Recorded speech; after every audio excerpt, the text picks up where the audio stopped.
Thing? Cool. So this talk is titled The Art of Bootloader Unlocking. My name is Nitay Artenstein. This talk was co-authored with my colleague Gilad Goldman, who unfortunately couldn't be here today. And before we begin, I'd just like to point out that most of what I'm going to be talking about now also appears on my blog. It's called hexdetective.blogspot.com. You're really welcome to check it out. There's also more details on stuff which I will not be able to go in depth here. So in this talk, I'm going to tell you the story of how we found a vulnerability in the Samsung bootloader and Exynos chipsets. That bootloader is known as Sboot. And Exynos chipsets are actually really common. If you're using an S7 or an S6, then most chances are that you have a vulnerable device in your pocket. In this talk, we're going to go through the process we went to in looking for and finding the bug, how we went about exploiting it, and the difficulties that we faced in the process. But before we actually get the story going, I'm pretty sure most of you, or at least some of you, are asking the question, okay, so what? A bootloader, I mean, who hacks into bootloaders? It's like most people, they bring up Chrome exploits or operating system exploits. I mean, who cares about bootloaders, right? So the answer is, lots of people seem to care about bootloaders. For instance, the FBI, in their famous clash with, hello? Yeah. In their famous clash with Apple last year, the FBI basically demanded that Apple give them what amounted to a bootloader hack so they can extract the data from the San Bernardino shooter's phone. Another group of people who are really interested in hacking bootloaders are the Android modding and rooting community.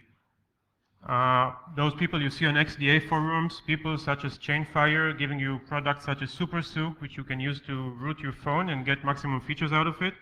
Those people are really frustrated by Samsung's choice to make the Galaxy S7 bootloader locked on many variants, and it's giving them a very hard time. So the next question we should be asking is, why are these people so interested in hacking bootloaders?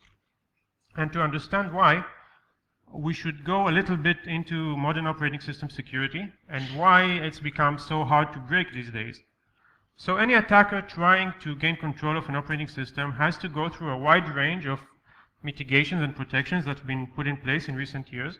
For instance, to gain initial code execution on a system, you need to first go through DEP, ASLR, control flow integrity. You have to find bypasses for those.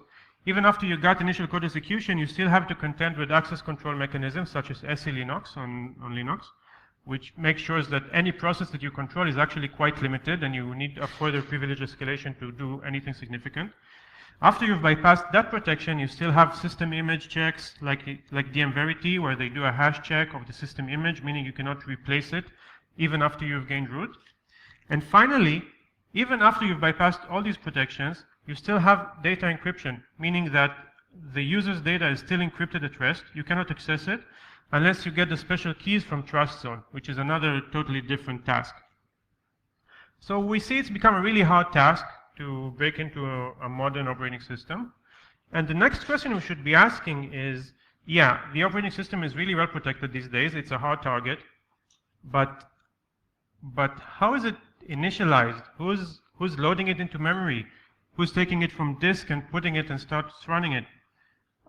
That's a very important question. Anybody want to take a guess? What is this thing that loads the operating system into memory?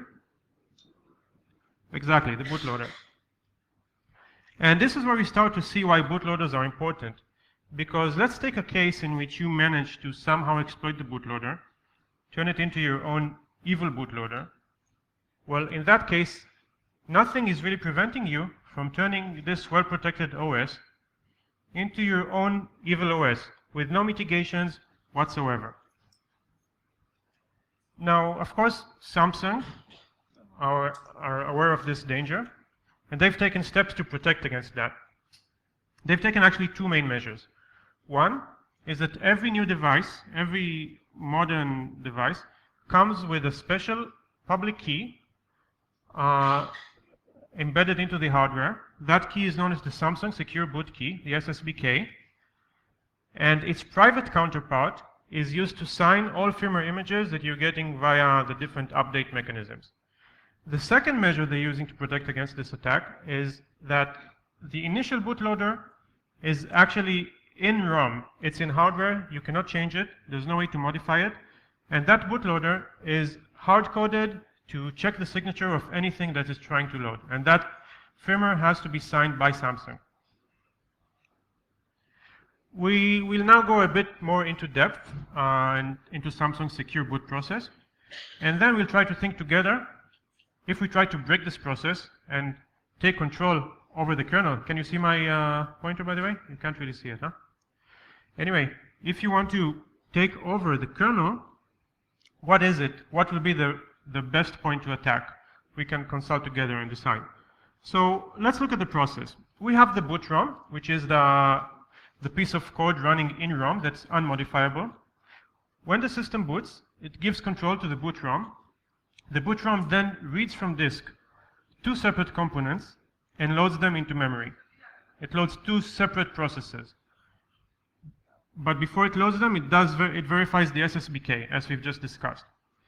Those two components are, first, the TEE OS, or Trusted Execution Environment OS.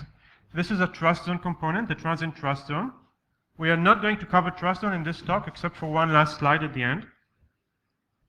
And the second component is BL1. That's an abbreviation for Bootloader 1, which is more of a low-level bootloader. We'll go into that in a second. Now, BL1, when it starts, it does its task, which we'll discuss in a minute, and then it loads BL2. Now, the loading, in this case, goes through trust zone, because from this point, trust zone is the only one holding the SSBK in its memory. So it cannot be accessed from normal memory. And BL2 then goes through the same process after finishing its tasks to load the kernel, and also going through trust zone to verify the signature with the SSBK. Let's look at BL1 and BL2 in some more detail before we decide where to attack. So BL1 is pretty minimal code. It's really low level, it's really hardware specific, and the only things it does is to initialize the hardware components such as memory, such as the display, the chip itself, and all these and all the environment you actually need to run a system. BL2, on the other hand, is more hardware independent. It contains really a fully fledged real-time operating system with lots of external functions, lots of helper functions, lots of libraries. It has drivers for USB, display, and storage. And it's responsible for pretty complex tasks.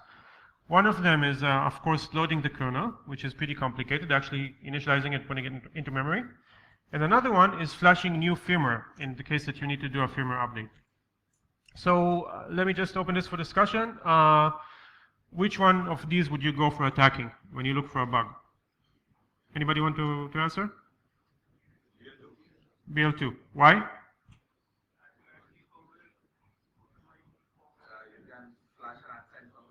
Yeah, so you have more control over inputs, the code is more complicated, and it's generally just a much better target. So let's start hunting for bugs. So this is the obligatory IDA screenshot. When the situation we're in now, when we started analyzing the bootloader, is we had no debugging capabilities, no way to know what's actually in memory, no way to put breakpoints or to analyze the code. The only thing we had was the binary blob that came together with the firmware image. So we had to find a way to some kind of initial holding point to see where is BL2. So our strategy was to look for functions that look like they're more complicated, they actually call more functions, they have strings in there, something that you can see that there's already been a lot of initialization of the system before that function has been called, like printfs, stuff like that. So we found a relatively large blob full of functions like that. This is just an example. You can see all the strings here, all the separate function calls. It's really like calls itself out. And we started working from there to reverse BL2. And after like a few days of work, we've started putting together the puzzle to understand what's actually in BL2, and we've isolated it into several components. First of all, a lot of the code was for loading the kernel, which is a really complex task. It has to parse the binary tree blob in order to load the device details. It has to validate the kernel, check the signature, make sure that memory is properly initialized to receive the kernel, and eventually it has to transfer execution. A second major component is the firmware flasher, which is implemented using a protocol known as Odin, which we'll get into in a second. And we've also suspected that there might be a third component hiding in there, just based on previous experience with other bootloaders. And that component is something that's usually responsible for debugging or diagnostic capabilities, something that Samsung engineers would want to connect to when they try to debug and isolate problems in the bootloaders. So, but we didn't really have any indication at this stage that there is something like that in BL2. So again, which one of these components would you go to? Now this is a much more open question, but maybe you can share your thoughts. The debugging part, yeah, that's legitimate, except at this stage, we didn't really know where it was. We were just at the beginning. If you wanted to go for an easy win, where would you go to? Odin. You want to say why? Yeah, and you control the input. Yeah, so that's true. We started with Odin. Now, just like raise your hands, how many people know about Odin, have used Odin before? That's nice, more than I expected. Yeah, so Odin is a big part, unfortunately, of every Android researcher's life. It's a really cranky tool. It doesn't really work properly, but it's the only tool you have for flashing new images into your Samsung. If you don't want to use the standard Samsung mechanisms, you want to do something more hacky. And what this tool does is, the way you use it, is you run it on your Windows, you put in your image, the image that you want to flash, and you put your phone into download mode by using a special 3-key combination. Now, what this does is it initializes a protocol in the phone, also known as the Odin protocol. We can call them the Odin server on the phone and the Odin client on the host. And they interact with each other. They have a sort of protocol to load images, to validate images, and to send data that's important for the process. So let's go over the basic transaction in the Odin protocol. There's a first packet. Cool. Did I step on something? There's a first packet, initialization packet. Okay, then there's an acknowledgement from the phone. Then the host asks for the partition data from the phone. The phone sends the partition data. This is done in order to validate that the firmware is really small enough to be held on the partition, otherwise repartitioning is necessary. Then if the host finds that it needs more space on the device, it sends new partition data, a way to reorganize the partition. The device then is ready to receive new firmware. The firmware is sent from the host to the device. Then the device goes ahead. First of all, it checks the signature. It always checks for the SSBK, same as all the other parts of the process. And if the firmware is signed by a valid SSBK, then it goes ahead, flashes it, and sends confirmation to the device. So we started looking at ways to attack this protocol and find a way to maybe send a packet of death, something to mess things up a bit, see if we can crash it or even possibly exploit it. And actually, Samsung were kind of considerate here because we did find something pretty quickly. So this function is called process packet. It's actually the real Samsung name because we could figure it out from the strings in the binary. And this is a huge function responsible for most of the Odin code on the phone side. And we can see in the line that I've underlined over there in red. By the way, can you guys see the screen is a bit small? Yeah, hopefully. So what happens here is that the function, in this case, receives a packet telling it to send over the partition data back to the computer, back to the host. And what it does is it takes a buffer, copies the partition data into it, and sends that buffer via USB to the host. Now, this is done in the line that I've underlined. Can anybody point out maybe some kind of a problem that might be happening here, some code which is missing? Like just throw out a thought, like what could happen in this case? The size of the input is not being checked. The size, but maybe even something beyond the size? Like even a different problem. Okay, actually it's not really fair to ask you this question, I just thought you might like drop hints, but the thing is, after looking at this function for a while, I've realized that the initialization, the mallocing of this buffer is actually done on the handler of a separate packet, the initialization packet. So this buffer actually only gets initialized once it receives the initialization packet, and it's not really necessarily initialized by the time we send the other packet. It's only if we first send the initialization packet and then ask it to send over the partition data, only then do we have a really validated buffer. So now we can move in for the kill. This is the standard way the protocol is being run. Now if we kill the initialization packet and just leave the part that we ask and receive the partition data, what we really get is a way to make the phone access uninitialized data. Okay? Now, we were kind of happy when we saw that, but not really happy. And the answer is that the answer as to why we were not really happy is that on ARM64 devices, which are probably most of the important devices out there, there's usually nothing mapped into address 0. And the uninitialized buffer points at 0. It's an uninitialized pointer. It's a null pointer dereference. And it doesn't give us much, because when the code tries to dereference this variable, what it gets really is nothing. It's not mapped. It crashes. We thought this might be more exploitable on ARM32s, because on ARM32s you have something known as the exception vector table, which is mapped to address 0. It's a list of pointers to exception handlers, which the device does upon reset or other errors or exceptions. The problem with that is that even if you could do it, we still don't control the partition data which is being written to address 0. Right? Everyone with me on the same page here? Cool. So it really doesn't give us much. Like, we were not that happy when we saw it, except we went ahead and crashed it anyway, and we got an interesting surprise, which I will show you as soon as the screen comes back on. Cool. Was this, the other guy also had a problem, or it's just me? Right. So we had an interesting surprise, which is this screen. We got a bootloader exception screen from the bootloader. Anybody knows this screen, by the way? Anybody saw it? Yeah? Raise your... Fastboot has it, yeah. But anybody saw it on Samsungs? Okay. So this screen is pretty basic. It's a bootloader exception. It doesn't give us much at this stage, just some basic chip data. There's a pointer to PC, so you can see exactly where you've crashed.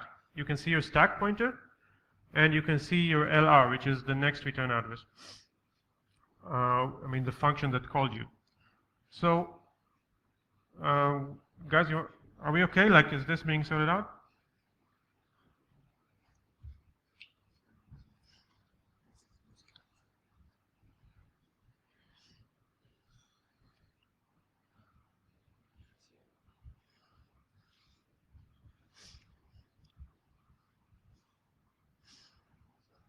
No, no problem. Yeah. I'm sure that now it's fine. I have a slide down there. Wait. Yeah, this is fine. It'll be okay. So, where was I? We'll continue. So this screen gives us pretty basic information. The PC, the LR, and the SP.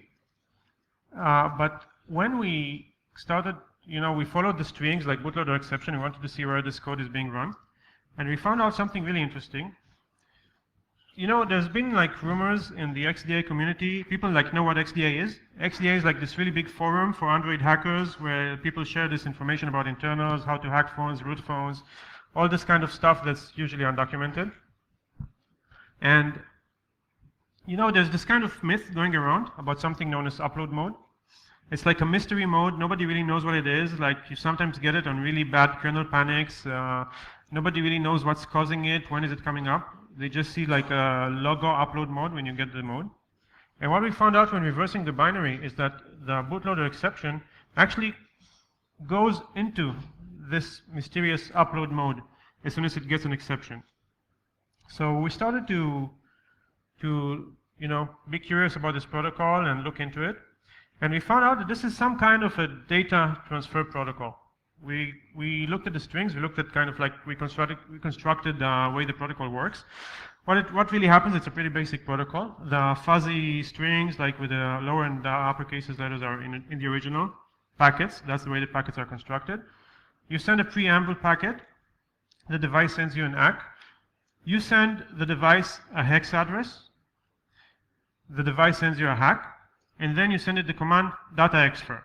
And the device sends you back. Who would want to guess? What would it send you back? Exactly.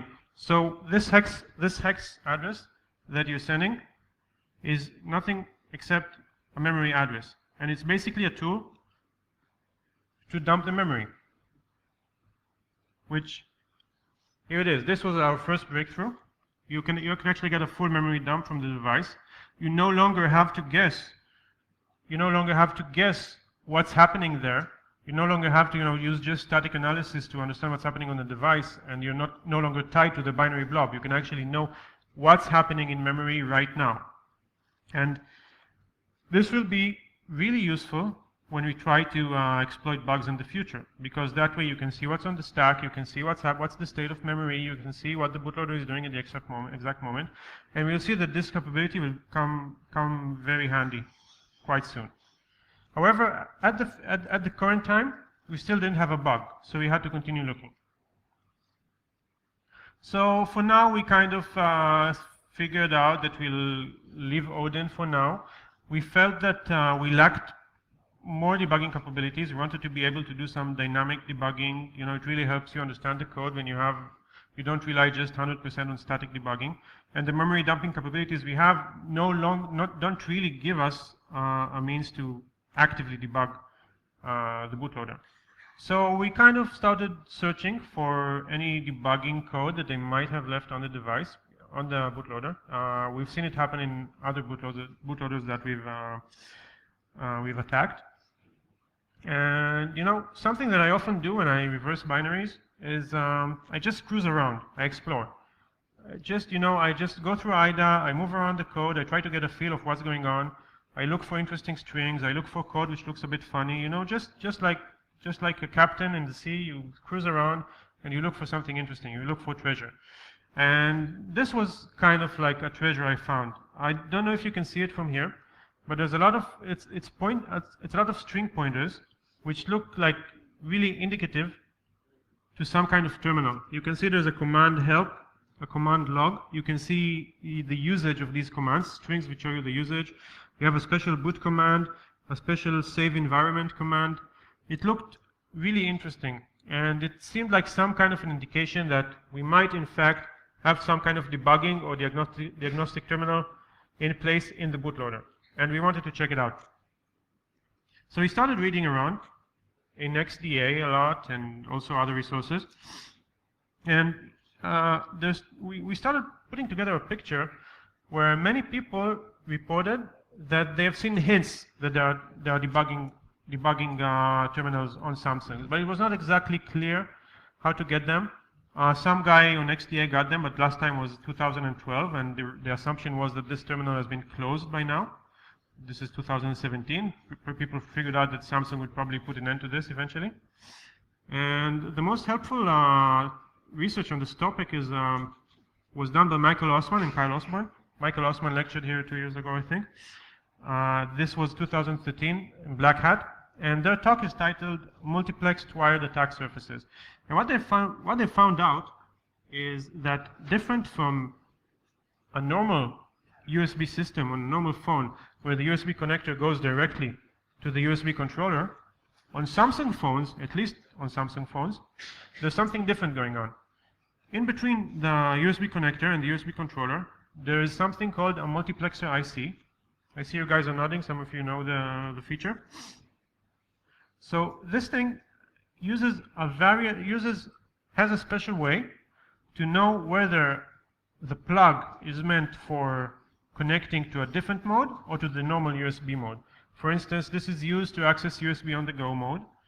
And we started suspecting that maybe this is also used to get a serial terminal, which is what we wanted in order to get our console.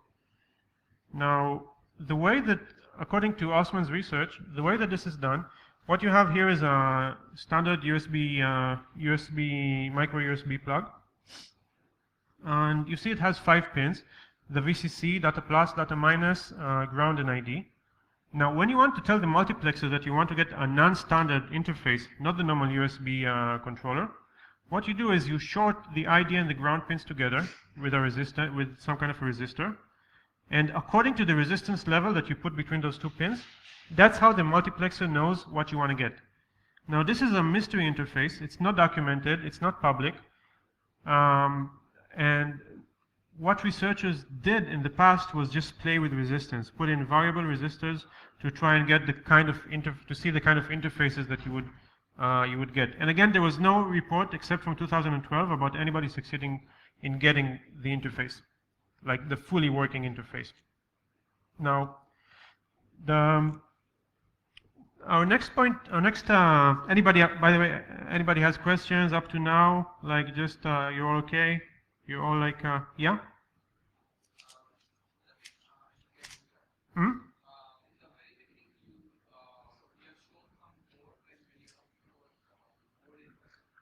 Yeah, I've shown what?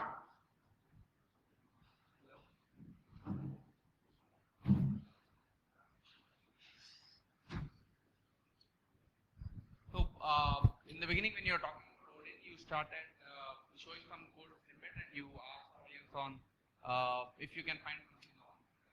So that. Yeah. Oh, yeah. That was the bug I've just mentioned. The null pointer reference. What I was asking is if you can spot it, it's not being initialized. Okay. I wanted to understand from where did you get that code snippet? Oh, I reversed it, and this is Hexphace, by the way, the IDA decompiler. I use it a lot. It makes things so much easier. People know Hexphace here, the decompiler? Yeah, I swear by it. Really, really, really helpful tool. The other question. Wait, so let's continue the flow. Like about this flow, anybody has a question? Like the UART, everything, like everybody's cool? Like everybody understands so far? Cool. So we'll have time for questions, like all sorts of questions. I just want to make sure everybody's on the same page. So there is this kind of like there's a story going around about a special Samsung device that Samsung engineers are using in order to connect to serial. It's not available out there. It's only used by Samsung engineers. It's an internal device. But according to the stories, that device could be used to give you serial access. And this device is known as the Samsung anyway. Again, it's somehow secret, but we were very lucky and got it on eBay from an ex-Samsung engineer.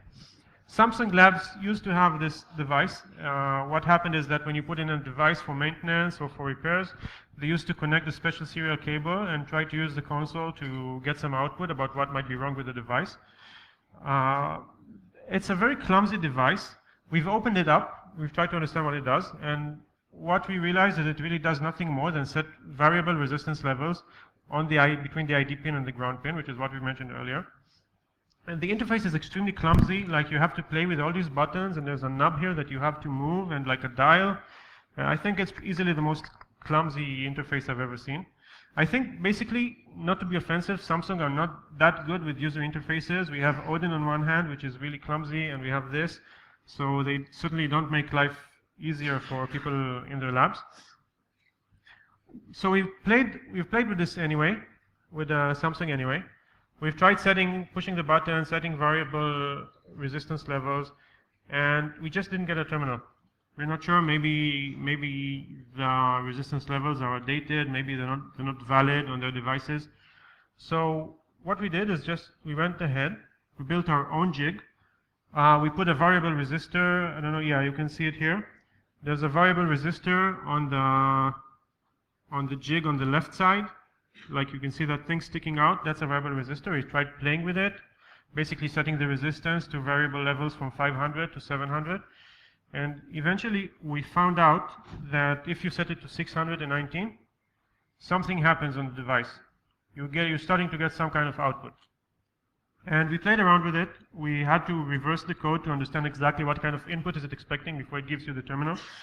It was something pretty standard. You basically have to push a lot of returns before you get the terminal. It's like there's a code there checking if you've pushed return 10 times, then it gives you the terminal. Otherwise, it doesn't. And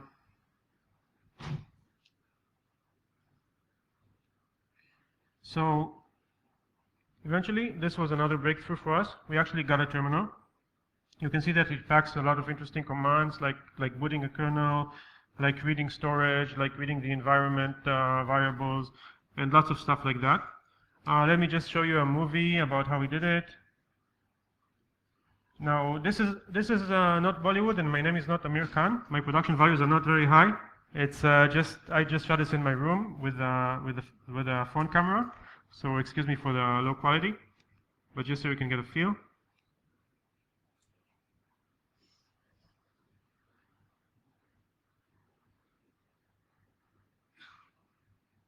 So you see I'm pushing a special key combination and pushing enter at the same time. My other hand is holding the camera, so it's a bit complicated.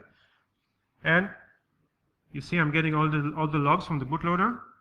If we have a look, then you see the Sboot prompt, which is my terminal prompt.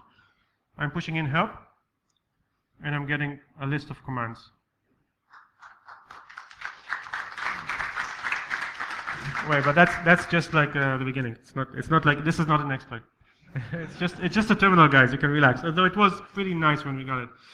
So now we got this. We're really happy. What do we do with it? So the commands were pretty low level. We thought we might exploit them in some way, but it was a hassle. I mean, okay, so you have an interface to write into storage, but what do you do with it? I mean, everything is still signed, and we mentioned that it's all being checked with the Samsung key before anything is loaded into memory. I mean, it was a find. It helped us understand the device, debug it to some extent by maybe dumping storage and seeing what's happening there, but not real live debugging as we wanted. So it was not such a win as we expect. We did not find any real debugging interfaces there. We suspect, by the way, that to get real debugging, you need to play with JTAG in some way. And I'm not sure whether Samsung have left it open. Maybe that will be a future project. So we were a bit disappointed at first, but then we started digging a little deeper. And we found an interesting surprise, a very interesting surprise. As you see along this project, we've had lots of surprises along the way. So the next surprise is this function. It's called, I've called it callBL command. I don't know the real name. This is my hexphrase output. And what it does is that it gets you strings on the terminal and parses them. Now, I've already given you the answer, but maybe you can have a quick look and tell me like what's happening here. Just take like a minute to look at it. What's basically, just like to give you like some pointers, is that at the beginning you have the original, you have the first loop. What's happening is that it initializes 8 pointers on the stack. Okay, these pointers are basically what C programmers would call the argv array, the list of the parameters that you pass to the code, right? It initializes 8 of those, and then it starts parsing your string in where it says label 4 over here. It starts parsing your string, and if it hits a space, it moves to the next pointer in the array. It has the argv array, and it just increments it by 1 to the next pointer, and that's where it's going to write your string. I mean, it parses it, tokenizes the string according to spaces or tabs, and puts each string in its own memory location. So what's missing here? Just look at the bottom. Yeah, what's really happening is that the Samsung engineers have forgotten that if you, for instance, push 20 spaces, they don't check against the size of the array. So they increment 20 pointers, even though there's only 8. So what this really gives you is that you can actually, it actually gives you an ability to write your string into any address that is on the stack at the moment that you write. Do you want to go into more details? Maybe we have a look at the stack so you can see how it looks like in memory, the actual dump. Are you interested? Yeah, you want the low level details? Cool. How are we with time, by the way? Yeah? 5 minutes? What time is it? And I have until 3:30. Okay. We'll even have time for questions. So I'll just try to go a little bit fast. So let's look at the stack. Okay. I've marked out, the screen is a bit small, so it's probably hard to make it out.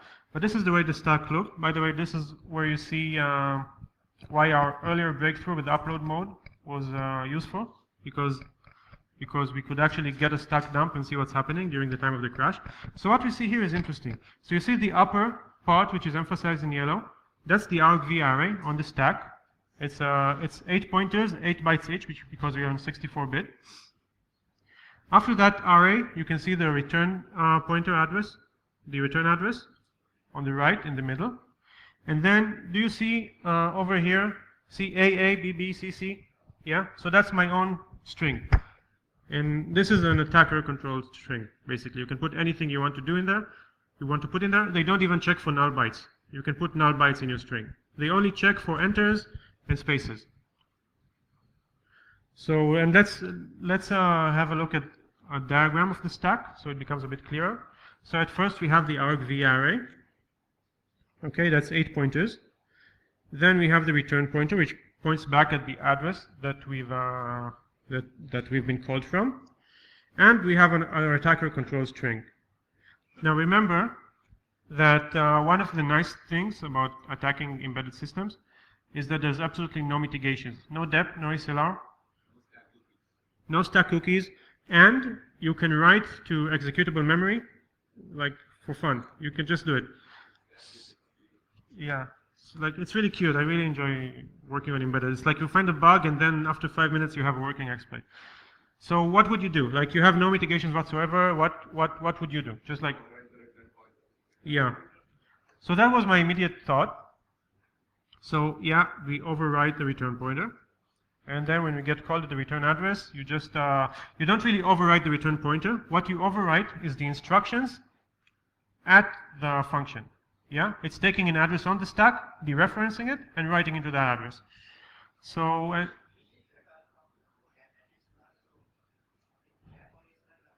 there's no dep, no SLR. You just name any mitigation, it's not there. Nothing. This is, yeah. Yeah, we're actually almost finishing, so, and then we can bomb with the questions. So, that was my first thought. But then on this particular version that I've been reversing, they have like this annoying thing that once you go into the console, there's no way out. If you don't put commands after 60 seconds, you just get a bootloader exception. It doesn't call back into the function that called you. It doesn't return. So we couldn't do that. We had to find another way.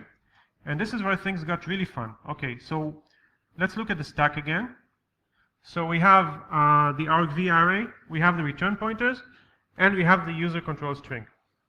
What would you do if you couldn't override the return address?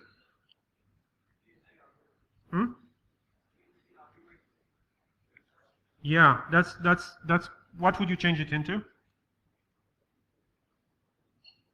Why not change it into any address that you want to write into? And then since it's on the stack and you can increment the pointer on the stack, you can actually write into the address that is inside your attacker control string. Are you getting this? It's kind of nifty. Let's say you find the address of some of the I don't know, your own PC address, the one you're currently executing it. You put it in your attacker control string. You implement by spaces, putting spaces, until you actually point to the user control string, and then you dereference that string. So it's taking an address in the string, dereferencing it, and writing into it, right? That was the trick we used, and that basically gave us full write, what, where vulnerability. We could, like the primitive, we could write wherever we wanted in memory, up to a certain length, I think about 1,000 bytes. So for the POC, what we did was we overwrote the exception handler, because that was easiest, because we can just crash the bootloader, wait for it to crash, and then at the exception handler, our evil code will be waiting. And just for the POC, the code we put there does nothing much except just write you are owned to screen, and then return control to the normal bootloader. So this is how it looks. You are owned over there. Can you see it? Yeah. And let's just show a demo video. I just put my POC code, some basic Python code, doing what I just told you, putting all the pointers on the stack. It starts the terminal. I send my code, and then pop. We run our code, and we run the exception handler. Now you can applaud. Okay, so I think as you've understood, yeah, we do have code execution in the bootloader, but there's still a lot of work to be done, because the next stage is to actually write our own so-called evil bootloader that runs, this is the kind of like the same thing as the difference between an actual exploit and a rootkit. Now we need the rootkit. We need a bootloader which loads our own code, which has our own special backdoors or whatever, which turns off the exploit mitigations in the kernel, and just basically loads the kind of kernel that you want into memory and boots it. So this still needs to be done. But I think we've done like most of the work, because we have what it takes to bypass the signature check, which is our main problem. And once we've done that, we still have to bypass trust zone by convincing it that everything is fine, that nothing happened, that no exploit actually ran on the system. And that's a separate challenge, although probably my next research is going to look at trust zone, and we'll understand whether there's any checks. According to rumors, there are no serious checks being done. That's it. Now it's time for questions. Yeah? Maybe we have the mic.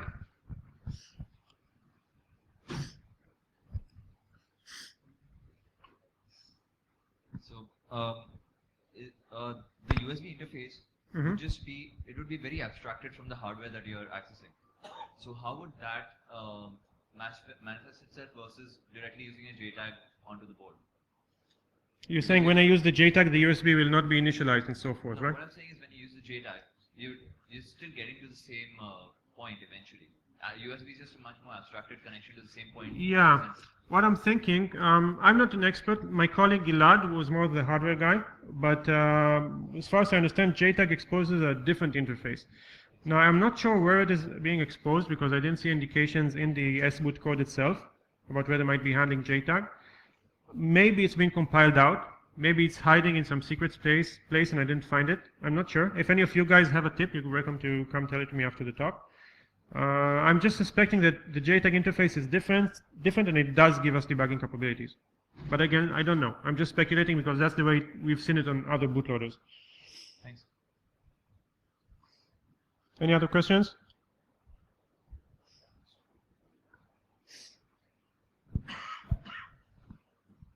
See, like what you've shown is about I think the mic is not working. yeah. Yeah, okay, yeah. I think what you showed is the issue about the bootloader, like the bug in the bootloader.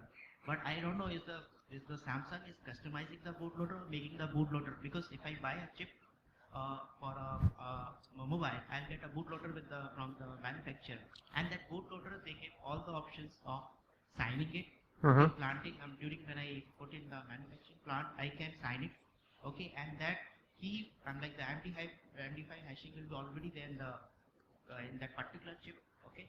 Yeah. Okay, as well as at the hardware level, like all the security is provided. So what I see is like you're showing something like where you're trying to bypass if the signature is there, and then you're trying to go to the next level. So my understanding is like if Samsung is customizing that bootloader, then I can understand this is the break. But if it's coming from the manufacturing plant where they showcase that these are the steps which you have to take care to do the signature, put the signature for that particular bootloader, and then do and place that signature verification in the under the ROM place.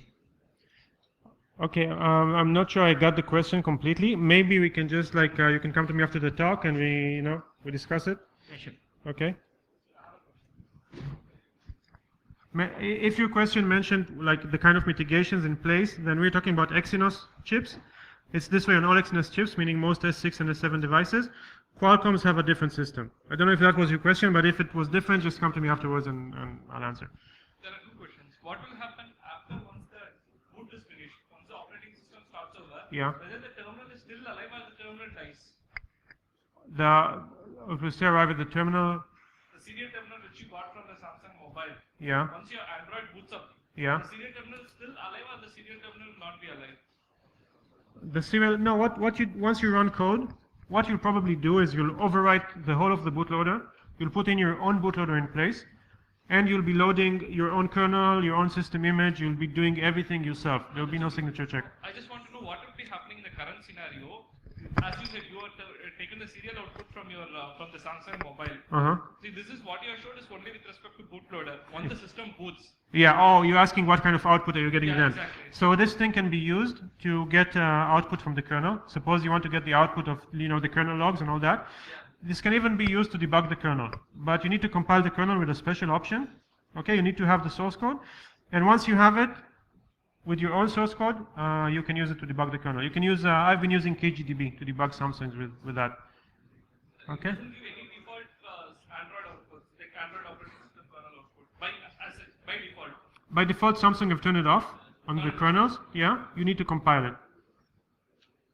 And you are speaking about the USB OTG, right? Mhm. You are saying the variable resistor is the thing that that makes the multiplexer act as a OTG or a serial or a Yeah. normal USB port. As far as I understand, the way that the multiplexer IC knows what you want to get is only based on the resistance level. Now, this is not documented, and the multiplexer IC documentation is not open, so there's no way to verify. This was just the behavior that I saw when testing it. So, but how this USB goes to the OTG cable which we can usually from the market? So I think it actually shows the ID and the ground pin, or it uses some different way to do it, to send different resistance over the ID pin. That's what I believe. There is some special kind of Sboot called engineering. They are used in the shop to unlock your phone. Do you know about that? A special Sboot engineering engineering mode? Yeah. You can Google and find some. It sounds. You can come to me after the talk, and we'll Google it. Sounds interesting. I think I've heard about something. We finished, or? Yeah, any more questions? Because otherwise we'll break for 30 minutes. Thanks a lot, guys. Been a pleasure. Thanks, you.